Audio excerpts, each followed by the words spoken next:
Welcome back in our channel Education Hub for all.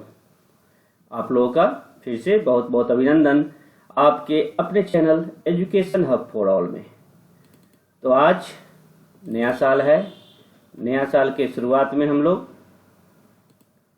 आज एक लक्ष्य को अपना एक जीवन में एक लक्ष्य को लेंगे और लक्ष्य की ओर आगे बढ़ेंगे, जिसमें एक सुंदर सी लाइन है, एक खूबसूरती, एक ताजगी, एक सपना, एक सच्चाई, एक कल्पना, एक एहसास, एक आस्था, एक विश्वास, यही है एक अच्छे साल की शुरुआत। तो हम लोग भी आज एक कल्पना करेंगे, एक दृढ़ संकल्प लेंगे कि आज से हम लोग अच्छे से करेंगे और अपने जीवन में सफल होने की सफलता की ओर बढ़ेंगे।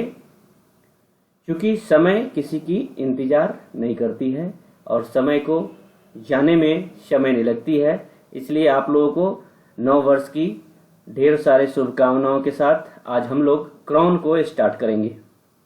क्राउन न्यू एडिशन 2020-21 का हम लोग स्टार्ट करेंगे आज से। आप लोग बोले भी कि नहीं क्राउन भी स्टार्ट करना है, तो आज हम लोग हिस्ट्री के क्राउन को स्टार्ट करेंगे। आज हम लोग एंशिएंट हिस्ट्री से स्टार्ट अपनी नई सामान्य ज्ञान क्राउन के तहत स्टार्ट करेंगे। तो आइए हम लोग आज अब बढ़ें। सबको हैप्पी न्यू ईयर, बहुत सारी शुभकामनाएं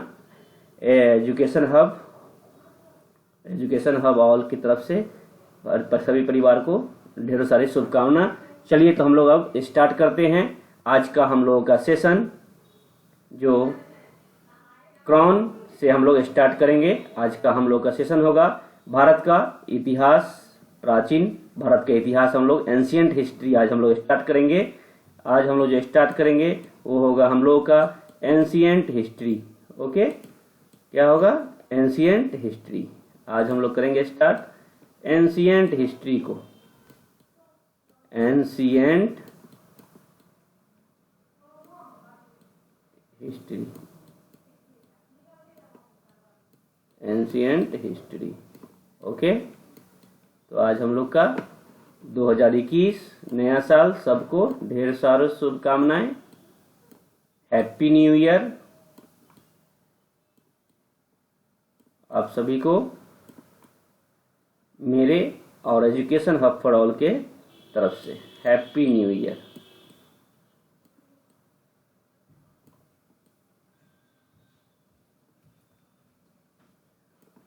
ओके, तो चलिए हम लोग स्टार्ट करते हैं आज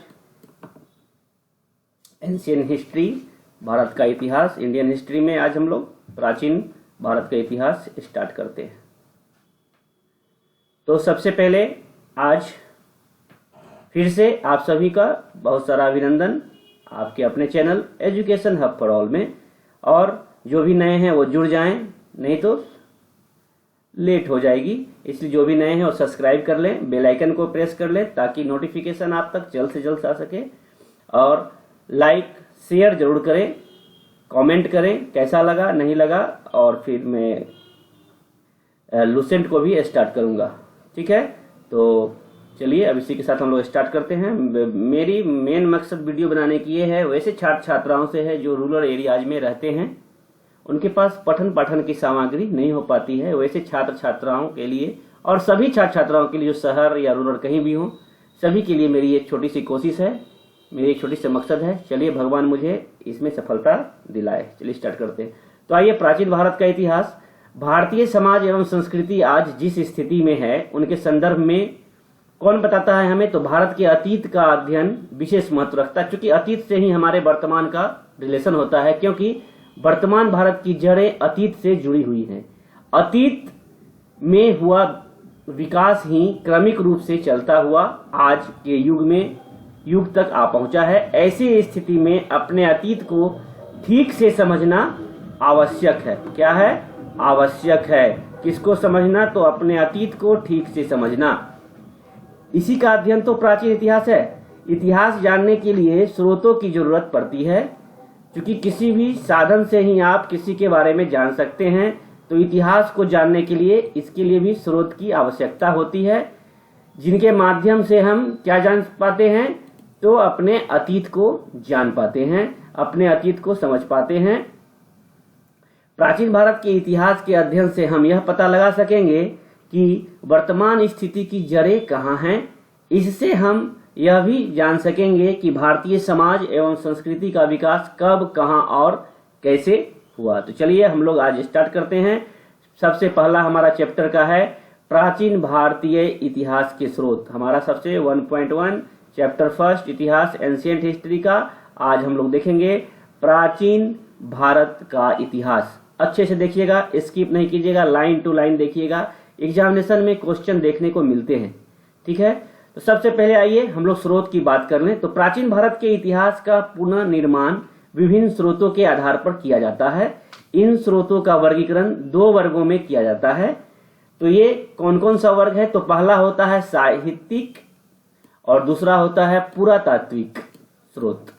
तो आइए हम ये स्रोत को देखते हैं।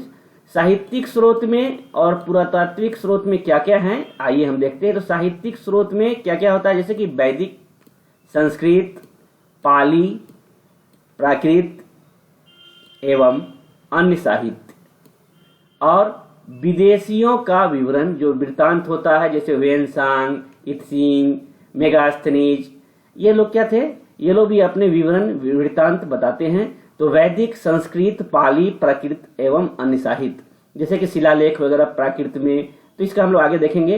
तो क्या है, वैदिक, संस्कृत, पाली, प्राकृत एवं अन्य साहित्य एवं विदेशियों द्वारा विवरण जो दिया गया जाता है, वृत्तांत दिया जाता है, उसे भी स्रोत के माध्यम से हम लोग जानते हैं। पुरातात्विक में क्या होता है, पुरालेख, सिक्के, स्थापत्य अवशेष और उत्खनन के माध्यम से भी हमें पता चलती है कि हमारे प्राचीन इतिहास में क्या था, क्या है, उसके बारे में पता लगाया जाता है। तो आइए हम लोग बात करते हैं सबसे पहले साहित्यिक स्रोत की। साहित्यिक स्रोत में ब्राह्मण साहित्य आता है। ब्राह्मण साहित्य के अंतर्गत क्या क्या आते हैं उसे हम लोग देख लें। तो ऋग्वेद, सामवेद, आयुर्वेद, अथर्ववेद, ब्राह्मण, आरण्यक, उपनिषद, महाभारत, रामायण और पुराण। क्या क्या आया, ऋग्वेद, सामवेद, आयुर्वेद, अथर्ववेद, ब्राह्मण, आरण्यक, उपनिषद, महाभारत, रामायण एवं पुराण। अब ये हुआ ब्राह्मण साहित्य के अंतर्गत ये आते हैं। अब देखते हैं बौद्ध साहित्यिक में क्या क्या है जो प्राचीन के हैं। विनय पिटक, सूत पिटक, अभिधम पिटक। क्या क्या हुआ, विनय पिटक, सूत पिटक, अभिधम पिटक एवं महावंश, दीपवंश, ललित विस्तार, दिव्यावदान, बुद्ध चरित्र जिसे अश्वघोष, महाविभास। बुद्ध चरित्र किसने लिखा है, तो अश्वघोष के माध्यम से। महाविभास, वसुमित्र एवं जातक, ये आपके बौद्ध साहित्य हो गए। अब आते हैं जैन ग्रंथ के अंतर्गत। ये याद रखेंगे, बुद्ध चरित्र किसने, तो अश्वघोष, और महाविभास किसने, तो वसुमित्र। ओके, नेक्स्ट आते हैं हम लोग जैन ग्रंथ। जैन ग्रंथ में क्या क्या, कल्पसूत्र, भगवती सूत्र, आचरांग और सूत्र आदि, जैसे अंगुत्तर निकाय और भगवती सूत्र से दोनों का मिलता है। तो आगे पढ़ेंगे हम लोग। इसके बाद आते हैं, ये तो हो गया ग्रंथ के बारे में, जैन ग्रंथ हो गया, बौद्ध साहित्य हो गया, ब्राह्मण साहित्य हो गया। याद रखेंगे, ब्राह्मण साहित्य, बौद्ध साहित्य और जैन ग्रंथ। ब्राह्मण साहित्य में आपने देख लिया, जितना वेद है, आरण्यक है, उपनिषद है, महाभारत है, रामायण है, आपसे कोई पूछे तो ये क्या है, ब्राह्मण साहित्य है। बौद्ध में विनय पिटक, सूत पिटक, अभिधम पिटक, महावंश, दीपवंश, ललित विस्तार या दिव्यावदान, बुद्ध चरित्र अश्वघोष के माध्यम से, और महाविभास वसुमित्र के माध्यम से लिखा गया है। जैन में आप देख लिए कल्प सूत्र, भगवती सूत्र, आचारांग सूत्र आदि। अब आते हैं ऐतिहासिक स्रोत में। ऐतिहासिक स्रोत में क्या क्या है, रजत रंगिनी कल्हण के द्वारा लिखा गया है। पृथ्वीराज रासो चंद्र बरदाई, रजत रंगिनी कल्हण है। हर्षचरित वानभट्ट के जी लिखे हैं। रुद्रा राक्षस विशाखा दत्त, और अर्थशास्त्र कौटिल्य। ओके, और इंडिका मेगास्थनीज। आगे देखेंगे अभिज्ञान शाकुंतलम कालिदास जी, और स्वप्नवास वदत्ता भास ने लिखा था। नेक्स्ट देखते हैं, राजाओं द्वारा कुछ रचित साहित्य भी हैं, इसके ये भी स्रोत हैं। हाल सातवाहन के माध्यम से गाथा सप्तशती लिखा गया है। हाल जो है सातवाहन, गाथा सप्तशती। महेंद्र वर्मन पल्लव वंश के थे, हाल सातवाहन के थे जिन्होंने लिखा था गाथा सप्तशती, और महेंद्र वर्मन पल्लवन वंश के थे। मत विलास प्रहसन और हर्षवर्धन के माध्यम से लिखा गया था रत्नावली। नागानंद प्रिय दर्शिका ये लिखा हुआ है हर्षवर्धन के माध्यम से। और सोमेश्वर जो है वो चालुक्य, सोमेश्वर चालुक्य क्या लिखे थे, चालुक्य वंश के थे सोमेश्वर। मानसोल्लास क्या लिखे थे, मानसोल्लास। ओके, अब आते हैं साहित्यिक स्रोत, ग्रंथ एवं प्रमुख तथ्य। कल्हन, हमने देखा कि रजत रंगिनी जो कल्हन के द्वारा लिखा गया है, आपने देखा यहाँ पे रजत रंगिनी कल्हन के माध्यम से लिखा गया है, संस्कृत भाषा में है। रजत रंगिनी किस भाषा में है, तो संस्कृत भाषा में है। पहली बार ऐतिहासिकता की झलक इसी ग्रंथ में मिलती है।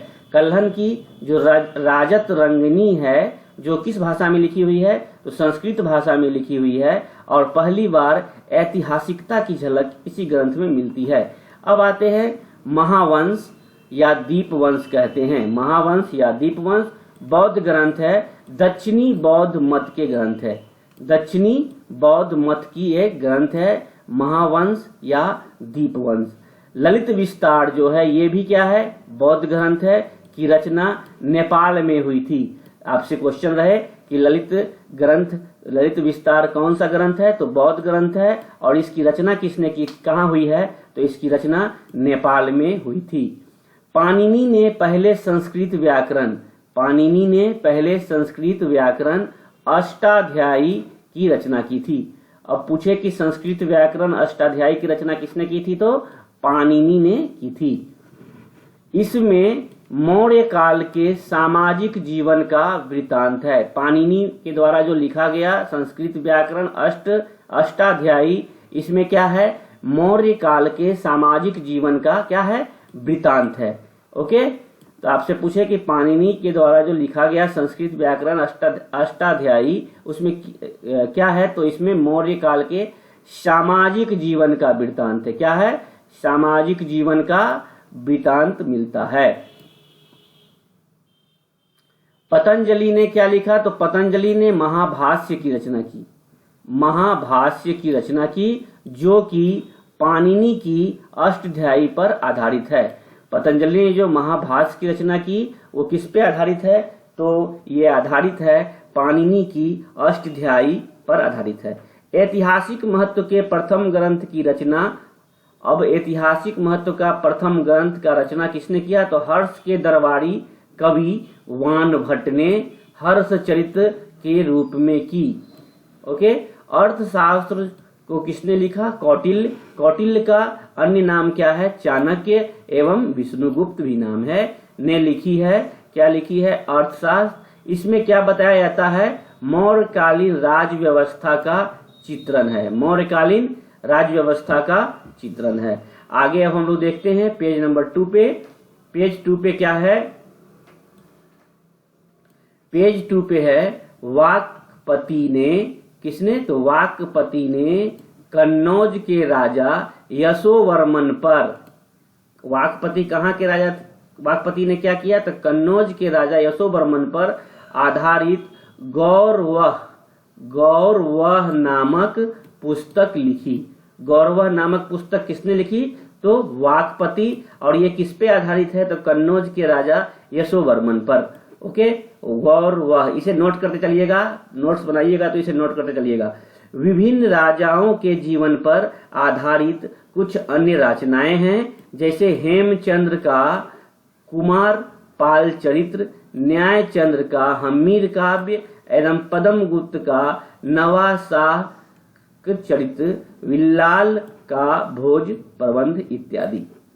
तमिल में लिखी राजकीय जीवन चरितों में से नंद कलम बक्कम, पल्लव शासक नंदीवर्मन, थर्ड की प्रशस्ति है। ये नंदी कल्लम बक्कम जो है ये जो है किस पे जीवन प्रचलितों पे है, तो पल्लव शासक नंदी वर्मन थर्ड की प्रशस्ति है। ओके, नेक्स्ट अब देखते हैं हम लोग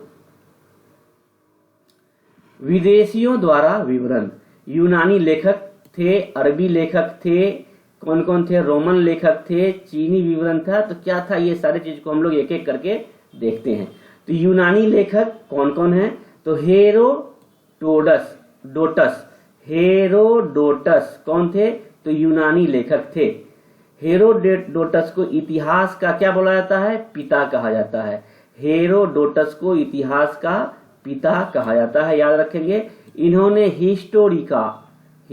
हेरोडोटस ने क्या लिखा था, हिस्टोरिका नामक पुस्तक की रचना की थी। याद रखेंगे, आपसे कोई क्वेश्चन पूछे कि इतिहास के जनक कौन है, पिता कौन है, किसे कहा जाता है, तो हेरोडोटस जनक हैं इतिहास के, पिता हैं जनक हैं इतिहास के, और इन्होंने लिखा था हिस्टोरिका नामक पुस्तक की रचना की थी। दूसरा आते हैं हम लोग मेगास्थनीज तो आपको पता है चंद्रगुप्त मौर्य के दरबार में रहा था और इंडिका की रचना की थी। मेगास्थनीज है कौन, तो मेगास्थनीज सेल्यूकस के राजदूत के रूप में चंद्रगुप्त मौर्य के दरबार में रहा था तथा इंडिका की रचना की थी। यह मूल रूप से अप्राय है, लेकिन इसके उद्धरण अनेक प्रख्यात लेखकों की रचनाओं में आए हैं। ये अवेलेबल नहीं है मूल रूप में, लेकिन इसकी जो चर्चा बहुत प्रख्यात लेखकों ने अपने रचनाओं में की है। अब है अज्ञात लेखक। एक अज्ञात यूनानी लेखक ने ईस्वी सन की पहली सदी में भारतीय बंदरगाहों में प्राकृतिक स्थिति व व्यापार पर प्रकाश अपनी रचना पेरिपल्स ऑफ द एरिथ्रियन सी, जिसका मतलब होता है लाल सागर का विवरण दिया है। अज्ञात लेखक हैं ये, ठीक है। फिर आपसे कोई पूछे पेरिपल्स ऑफ द एरिथ्रियन सी, लाल सागर का विवरण, तो अज्ञात लेखक के द्वारा किया गया है। टॉलमी आप देख लिए, मेगास्थनीज यूनानी थे और हेरोडोटस भी यूनानी थे, टॉलमी भी क्या थे, यूनानी थे। टॉलमी कौन था, तो ज्योग्राफी, टॉलमी की ज्योग्राफी 150 ईस्वी के आसपास प्राचीन भारतीय भूगोल एवं वाणिज्य की रचना की जानकारी देती है। टॉलमी की ज्योग्राफी क्या बताती है, तो भूगोल एवं वाणिज्य की जानकारी देती है। एस्ट्रेबो कौन है, एस्ट्रेबो ने मेगास्थनीज के विवरण को काल्पनिक नाम माना।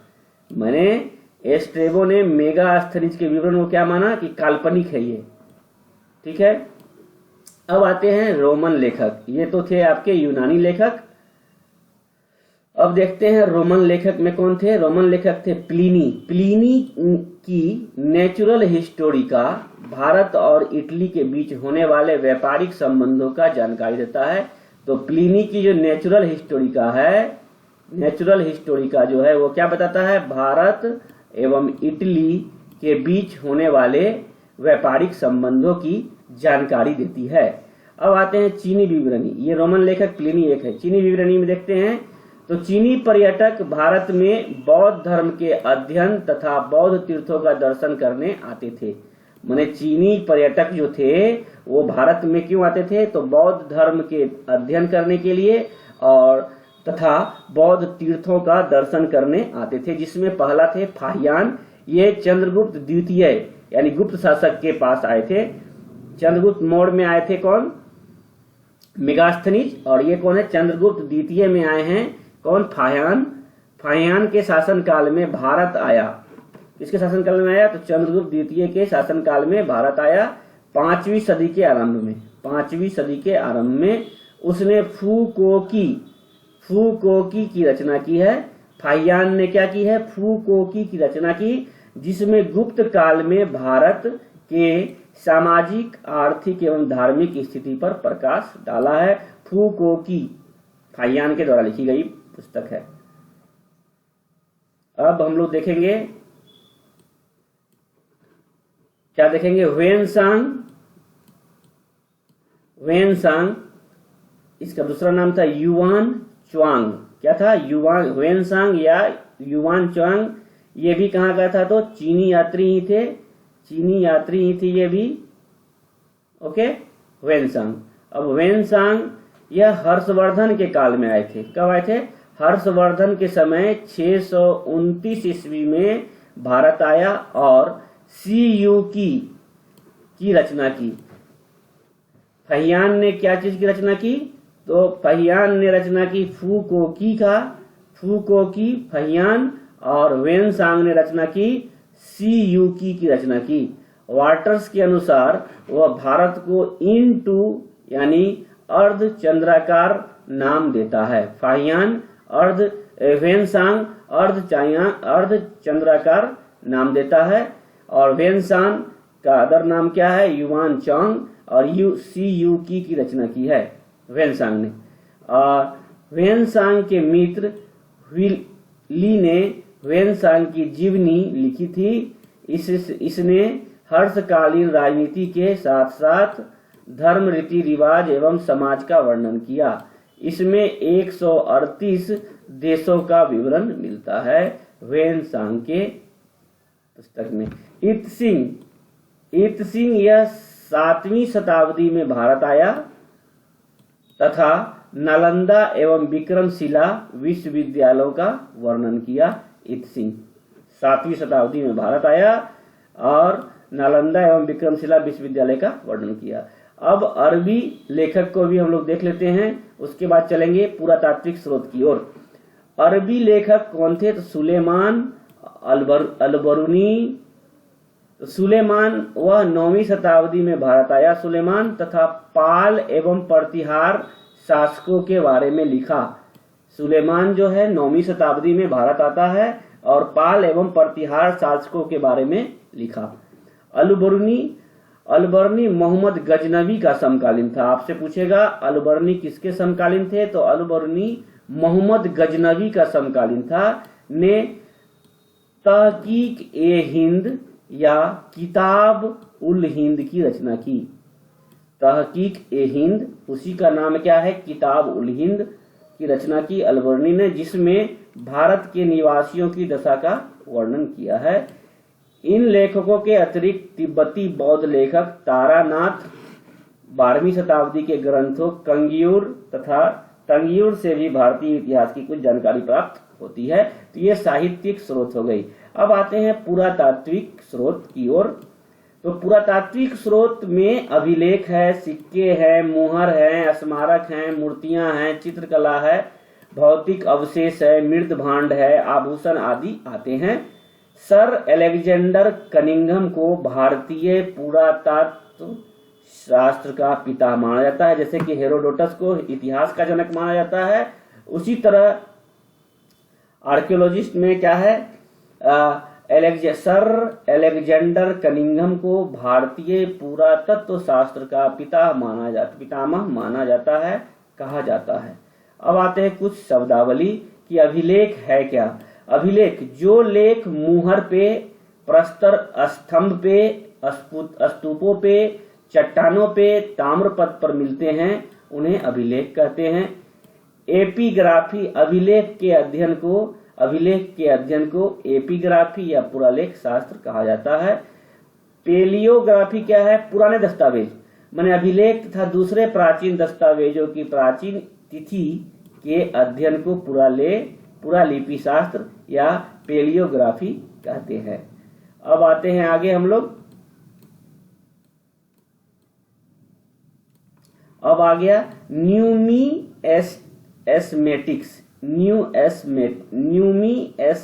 क्या है?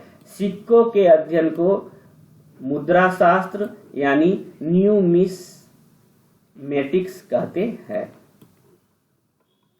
अब देखेंगे हम लोग सिक्का क्या है। ये सिक्का को देखें।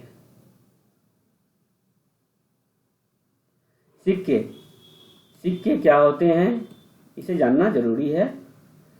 भारत के प्राचीन सिक्के पंचमार्क, पंच होता है ना, वो जिसे आहत बोलते हैं, पंच मारते हैं किसी भी चीज में, पंच तो प्राचीन भारत के सिक्के पंचमार्क या आहत सिक्के कहलाते थे, उस पे जो उभार आता था पंच मारते थे।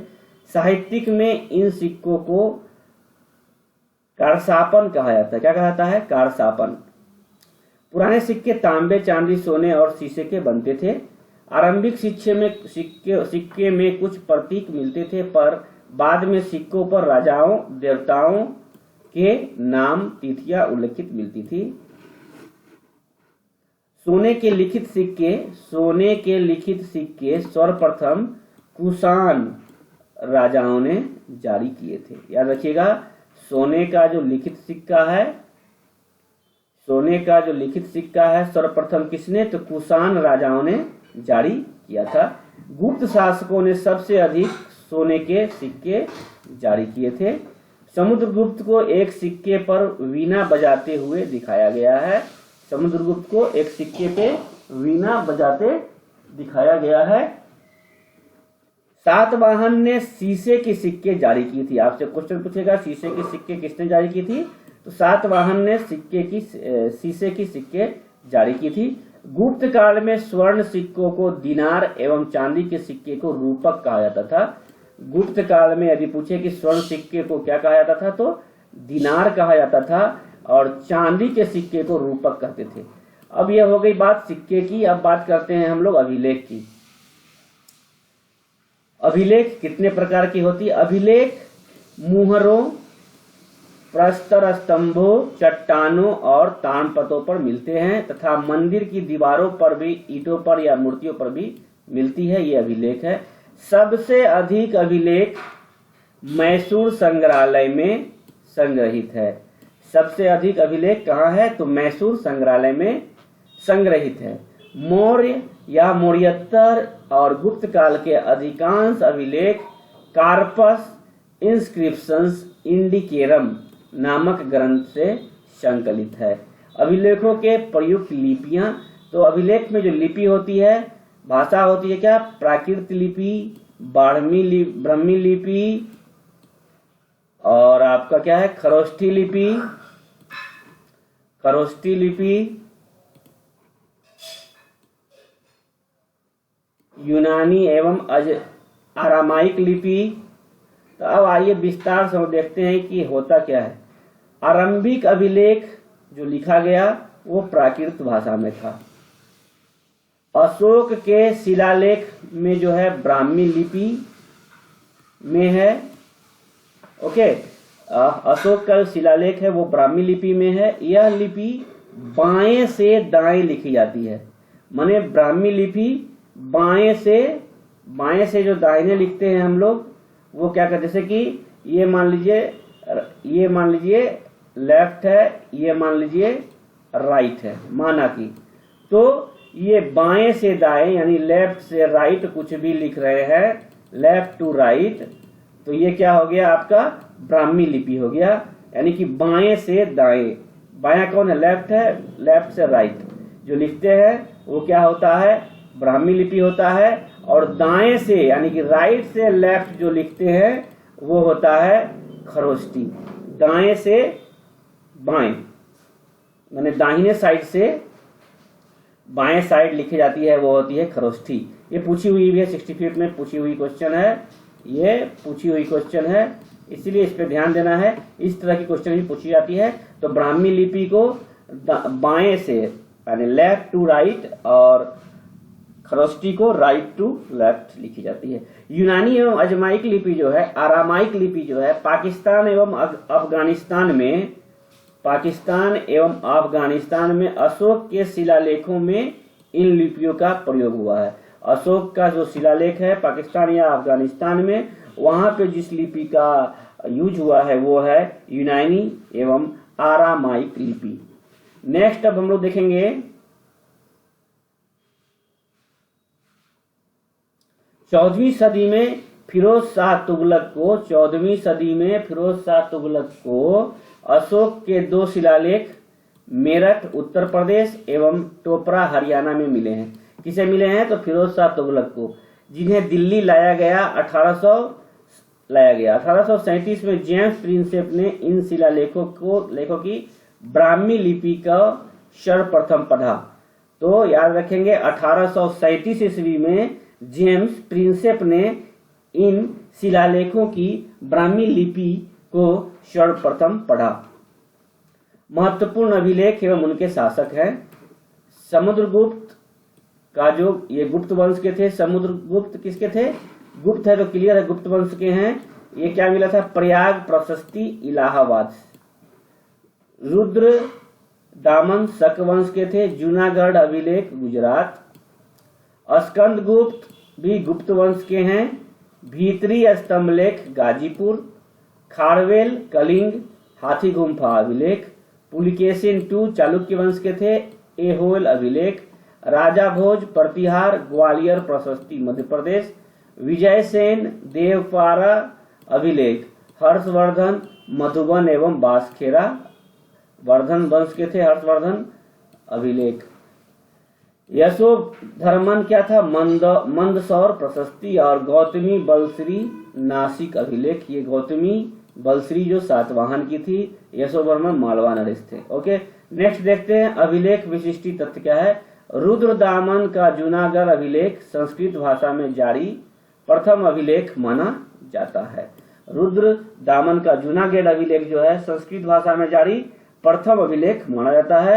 याद रखिएगा, रुद्र दामन का जूनागढ़ अभिलेख संस्कृत भाषा में जारी प्रथम अभिलेख माना जाता है।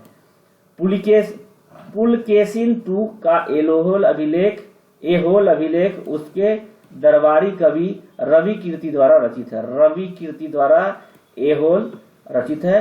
अशोक के प्रयाग स्तंभलेख में कारुवाकी एवं तीवर का उल्लेख मिलता है। समुद्रगुप्त के प्रयाग प्रशस्ति की रचना उसके संधि विग्रह कौन थे? तो हरि सेन ने की थी।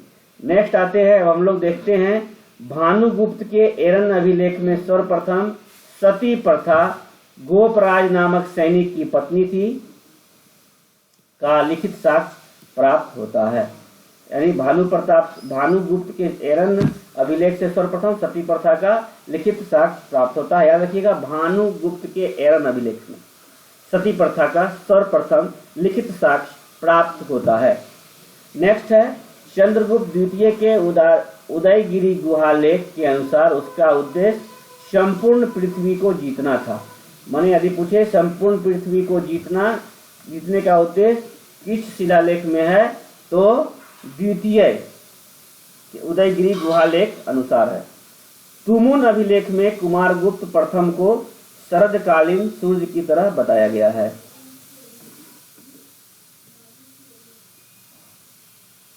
तुमुन अभिलेख में कुमारगुप्त प्रथम को